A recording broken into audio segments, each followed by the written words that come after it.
If you like what we do, follow us on Facebook, Instagram, YouTube. Don't forget to subscribe and check us out on Patreon.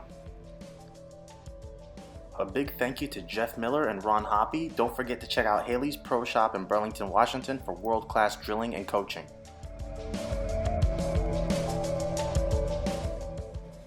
Welcome back. Today we're testing the new Storm HyRoad Max. First impressions, the Max is bright. More importantly, it's strong up front and smooth down lane.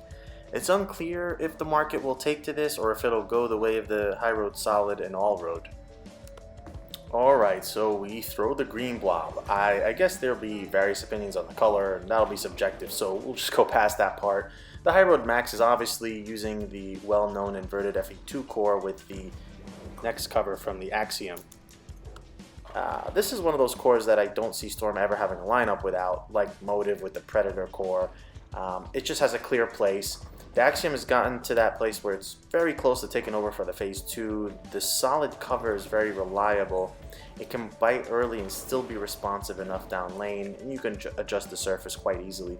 On the Max, ultimately it looks exactly as you would expect this combination to look. The strong cover controls the front to back reaction, which is always important, more so on sport shots and house shots. And the back end is a controlled smooth motion that covers less boards than, say, the Axiom. It's a clear step down. I mean, here's just a few nuances I found.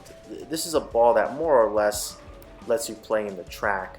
I think the Fresh 3000 cover is maybe a touch too strong for that, but as we all know, lane shine happens pretty quickly, so I wouldn't worry too much about that. In the out-of-box surface, misses in didn't really hold well. Misses out made surprisingly big moves back for me, and that may be the key to this ball being more successful than the previous HyRoad Solid and All-Road, maybe. But for my game, I would say 13 to 17 at the arrows is playable, but I have to be careful with angles. So if I play 13, I can't get to the friction too early or it won't hold. The cover's too strong. And if I play 17, it works surprisingly well pushing it to the friction with open angles. Beyond that, I start to leave soft corners or even 7/10s. On to my two-hand test. I kind of expected the Max to be a good ball for this style with lots of angle for my rev dominant style and more direct for matched or speed dominant styles. Once you get in this deep, it's not extremely hard to get the ball to push through this volume of oil in the middle. But I will say I was rather surprised by the down lane turn the Max had. There were good shots that surprised me going right. And then there were whiffs that I missed outside and was totally shocked and made it back strongly to the pocket, even high occasionally. I think this is the type of ball that could possibly be a benchmark for two-handers.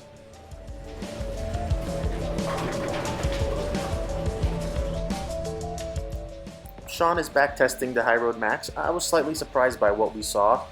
I expected it to be strong through the oil and smooth down lane, which it was, but it was probably a little smoother than I was thinking Sean would get. Ultimately, it's not completely surprising type of reaction.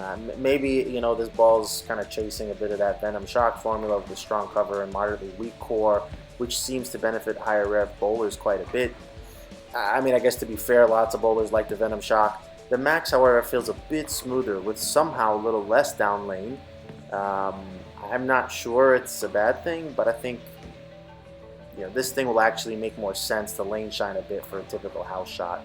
I think that was similar with the All-Road, and this will still allow bowlers to take advantage of the underlying strength of the solid cover while still allowing decent length, but a bit more pop off the end of the pattern. It's very clearly less ball than the Insight and Axiom for Sean, which isn't surprising, and I think as the cover settles, this ball will be a bit more effective. Final thoughts. The HyRoad Max fits into the mid-control category. The cover strength out of box may sort of straddle on the stronger side, so I don't know, maybe mid-control plus. I typically have cleaner reactions for my benchmark. However, the cover will lane shine, or you can bring it to, say, 4000 and more clearly slot it a bit more squarely into the mid-control category. The ball strength will always depend on the bowler, so for a rev dominant style, it gets potentially close to strong control type of shape. For speed dominant, probably mid control, and for rev speed matched, it's maybe mid control plus. It'll be interesting to see where people slot this ball. I think this was a similar issue as I mentioned with the All-Road, but I think the NEX or NEX cover is a bit more responsive and therefore has the potential to be more versatile.